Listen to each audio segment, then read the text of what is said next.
Hər vaxtınız xeyir. Bu buraxılışda da ən vacib və gündəmdə olan xəbərləri diqqətinizə çatdıracağım. Sərhəd rejimi, miqrasiya məsələləri, yeni aviareyslər, iqtisadi və hüquqi yeniliklər haqqında ən operativ məlumatları vaxtında almaq istəyirsinizsə, həm mənim bu YouTube kanalıma, həm də ZM Novosti Azərbaycanı Telegram kanalıma abunə ola bilərsiniz. Burada məlumatlar daha dolğun, daha operativ və rəsmi mənbələrə əsaslanır. Kanalların linki videonun aşağısında, yəni açıqlama hissəsində və ilk şərhdə yerləşdirilib. İndi isə xəbərlər. Azərbaycan və Rusiya arasında qarşılıqlı investisiya artıbdır. Belə ki, Azərbaycanın Rusiyaya yönəltdiyi investisiyaların həcmi 25-ci ildə əhəmiyyətli dərəcədə artıb. Bu barədə Azərbaycanın Mərkəzi Bankı məlumat yayıb. Məlumata əsasən Azərbaycan 25-ci il ərzində Rusiya iqtisadiyyatına təxminən 53 milyon Birləşmiş Ştatları dolları həcmində sərmayə yatırıb. Bu göstərici əvvəlki ilə müqayisədə 2,8 dəfə çoxdur. Eyni zamanda Rusiyanın Azərbaycana yönəltdiyi birbaşa investisiyalarda da artım qeydə alınıbdır. 25-ci ildə bu investisiyaların həcmi 267 milyon Birləşmiş Ştatlar dolları ötüb ki, bu da 24-cü illə müqayisədə 14% çoxdur. Mərkəzi Banka məlumatına görə 24-cü ildə Rusiyadan Azərbaycana yatırılan ümumi investisiyaların həcmi 234 milyon Birləşmiş Ştatlar dollarından çox olub.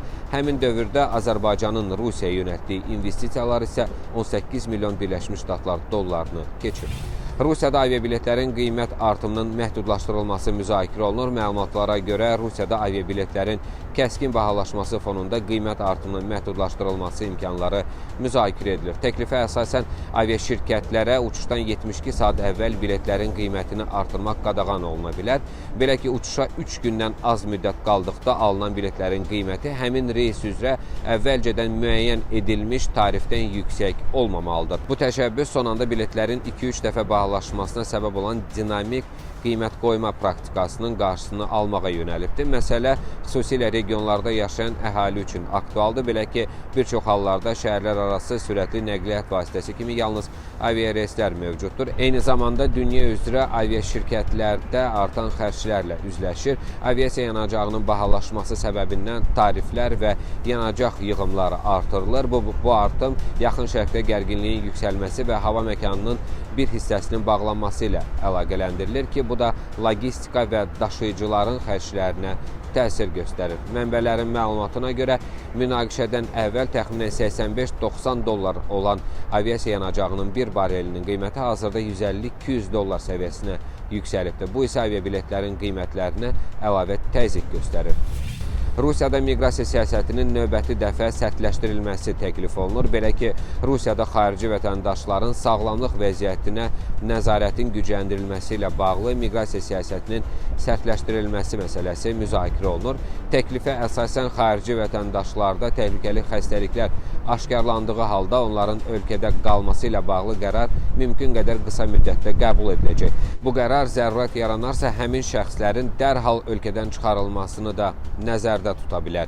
Bildirilir ki, müvafiq qanunvericilik təşəbbüsləri artıq baxılma mərhələsindədir və bəzi kateqoriyadan olan miqrantların ölkədə qalmasının arzu olunmaz hesab edilməsi prosedurunun sürətləndirilməsinə yönəlib. Bununla yanaşı, miqrasiya sahəsində rəqəmsal alətlərin inkişaf etdirilməsinin vacibliyi də vurğulanır. Xüsusilə xarici vətəndaşın rəqəmsal profili sisteminin yaradılmasının tamamlanması planlaşdırılır. Bu sistemin nəzarətin səmərəliliyini artıracağı və məlumatların emalını sadələşdiriləcəyi gözlənilir. Qeyd olunur ki, bu tədbirlərin tətbiqi miqrasiya proseslərinə nəzarəti gücləndirəcək və ümumi təhlükəsizlik səviyyəsinin yüksəldilməsinə xidmət edəcək.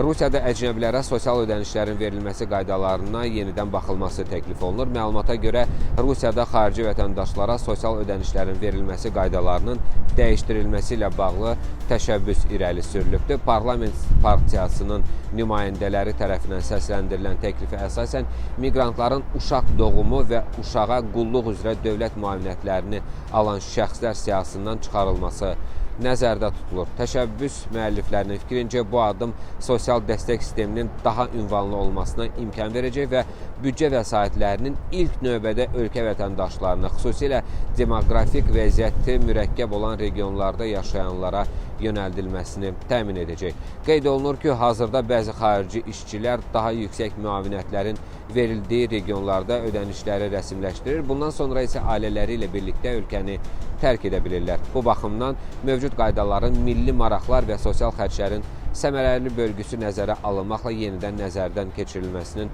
vacibliyi vurğulanır. Müvafiq təklifləri əks etdirən müraciətin baxılması üçün artıq hökumətə təqdim olunduğu da bildirilir. Bakı aeroportu yaz-yay uçuş cədvəlinə keçibdir. Məlumata görə yeni mövsüm 29 mart tarixindən qüvvəyə minibdir və 24 oktyabra qədər davam edəcək. Bildirilir ki, bu dövrdə Bakıdan Avropa və Asiya istiqamətləri üzrə marşrut şəbəkəsi genişləndiriləcək. Sərnişinlər üçün müxtəlif şəhərlərə müntəzəm reyslər əlçatan olacaq. Uçuşlar həm milli, həm də beynəlxalq aviaşirkətlər tərəfindən həyata keçiriləcəkdir.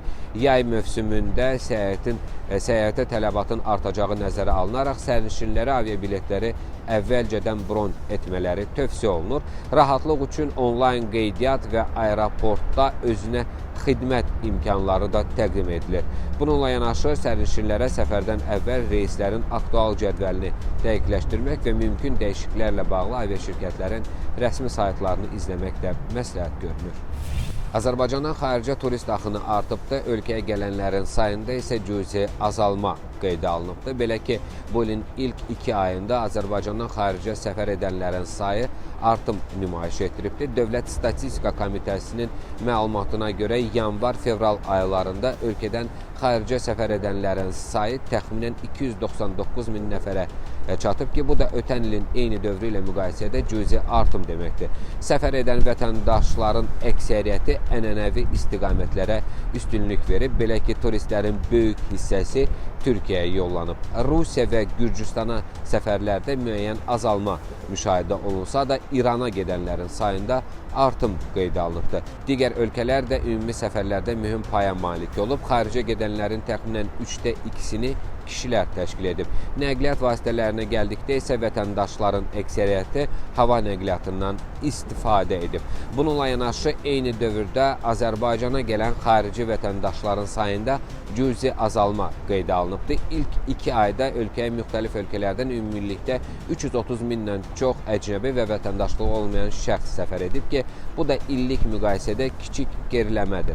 Azərbaycana gələnlərin əsas hissəsini ənənəvi olaraq qonşu və region ölkələrin vətəndaşları təşkil edir. Rusiya və Türkiyə bu siyahıda ilk yerlərdə qərarlaşıb. Həmçinin İran, Gürcüstan və bir sıra Asiya ölkələrindən gələnlərin payı diqqət çəkir. Regionlar üzrə dinamika fərqlidir. Avropa İttifaqı və MDB ölkələrindən gələnlərin sayında artım müşahidə olunduğu halda Körfəz ölkələrindən gələn turistlərin sayında azalma qeydə alınıbdır.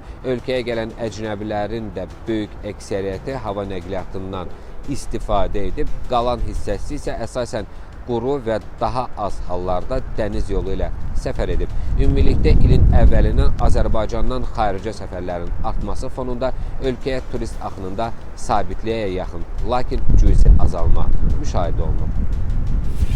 Rusiyada fiziki şəxslər arasında bank köçürmələrinə nəzarətin gücləndiriləcəyi ilə bağlı xəbərdarlıq edilibdir. Planlaşdırılır ki, qanunsuz sahibkarlıq fəaliyyətinin aşkarlanması məqsədi ilə maliyyə əməliyyatlarına nəzarət daha da sərtləşdirilsin. Yeni təşəbbüslər çərçivəsində banklarla nəzarət orqanları arasında məlumat mübadiləsinin avtomatlaşdırılması və əməliyyatların daha sistemli şəkildə təhlili nəzərdə tutulur.